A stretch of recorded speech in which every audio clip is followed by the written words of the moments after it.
I haven't seen the 1990 version of Robert Dahl's The Witches in ages, and after seeing the 2020 remake, it might warrant circling back and checking it out for a closer comparison. I will say that The Witches 1990 was downright terrifying, even though I was in my teens when I saw it. How does this modern remake by Mr. Back to the Future Robert Zemeckis fare? Let's talk about it.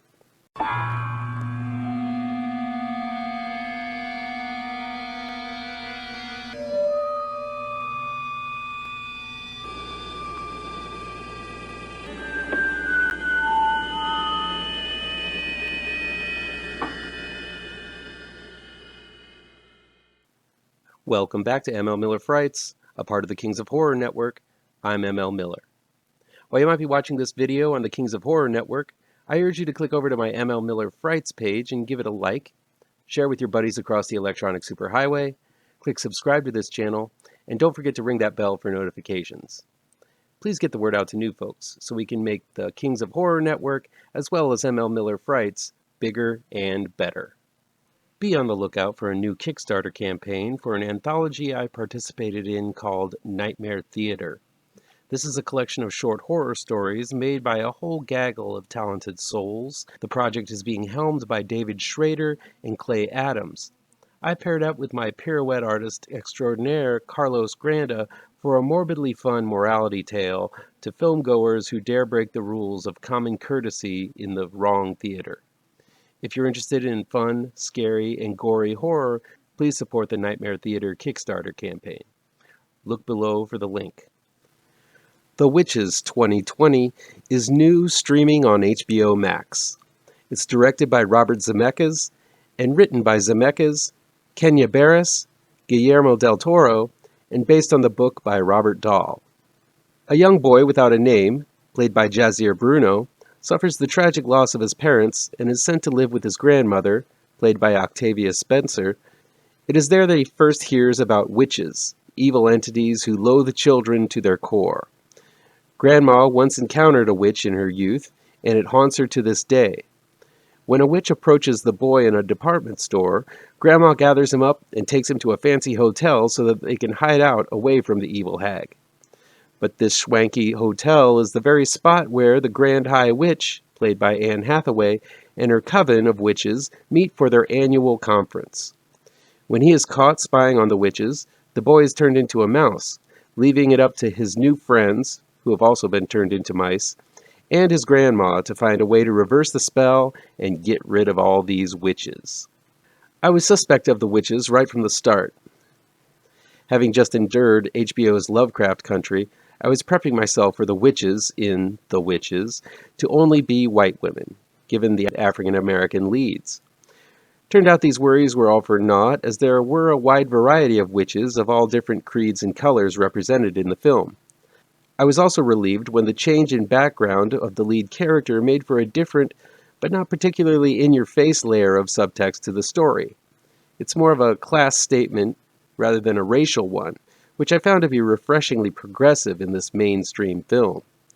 I have to admit this film takes its time to get to the witchery.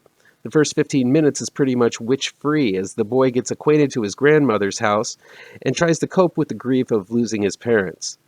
With the narration from Chris Rock, I thought for a minute HBO Max was trying to pull a fast one on me and slid in an episode of Everyone Hates Chris when I wasn't looking. But when the witchy stuff does happen, the dive into the macabre is pretty steep.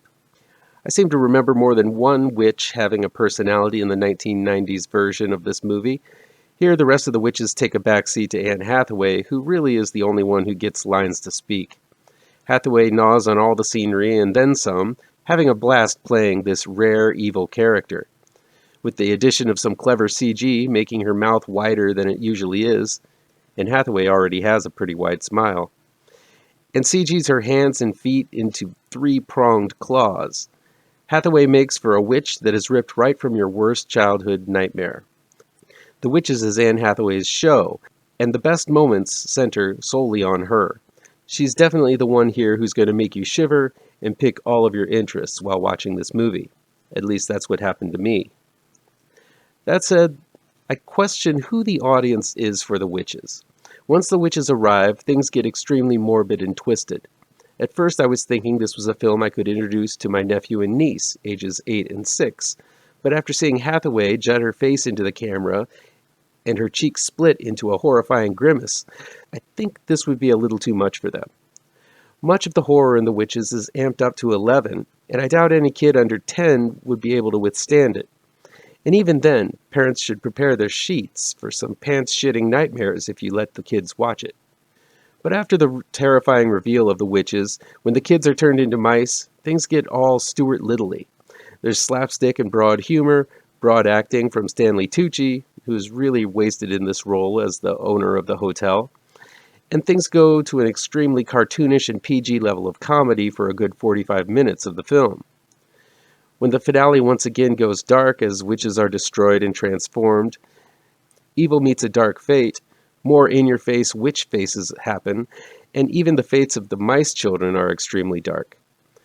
While I know that Robert Dahl wrote a very dark book, the all-over-the-place tone Zemeckis delivers makes for a very uneven watch where the kiddies are going to be scared off in the opening moments, and the adults left watching are going to be bored with the kiddie antics in the latter half.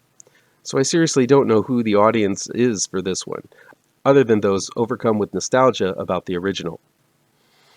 The Witches 2020 was entertaining, as I fall into that nostalgia category, and I'm not above childish entertainment. I don't know if all adults can say the same. But I do know that the witch scenes are downright uncanny and disturbing, specifically the look of the witches themselves. Much controversy has been clucked about concerning the deformed hands and feet of the witches being insensitive to those with limb abnormalities. To that, I really don't know what to say. Should we outlaw any hands in films so as to be sensitive to all people with or without hands? What about Nightcrawler from the X-Men? Are his hands offensive? I'm bald, as are the witches in this movie. And I was never really offended at that fact. Something to think about. Working up a fuss because a fictional film depicts witches with 3 fingers and 1 toe seems to indicate to me that people really have a lot of free time on their hands and need to get a new hobby other than crowing on the internet. I'd love to have a civil discussion about it in the comments if anyone has contrary opinions. Of course, the original is better. It's grungier. The witches aren't CG, but twisted Jim Henson creations. The original's director, Nicholas Roeg, gives everything a dreamlike quality, which added to the surreal oddity to the film and made it extremely unique. It was disturbing, but the blend of horror and children's story felt more seamless. Zemeckis delivers a brightly lit, immaculately clean, and obsessively centered film that delivers an uneven concoction of horror and child comedy that doesn't really blend well. I had fun, and Hathaway's performance is chilling, but I prefer the original for a more fully satisfying film. I think I'll share that one with my niece and nephew this Thanksgiving instead. That'll be it for today. Please chime in the comments and let me know what you think of this video, how on the nose or mind-numbingly wrong I am, or you can counter with your own review. If you like this video, please pound that thumbs up button. Share this video with your social media addicted pals. If you're looking for written reviews, you can find them on mlmillerwrites.com. Don't forget, I have 2 new horror comic book trade paperbacks you should look for. Grave Trancers is out right now, and Pirouette, collecting never-before-published issues, will be out in November 18th in only the finest of comic book stores. And be sure to subscribe to this channel and ring that bell for alerts to be the first to see my future videos. Thank you so much for your time, and take care.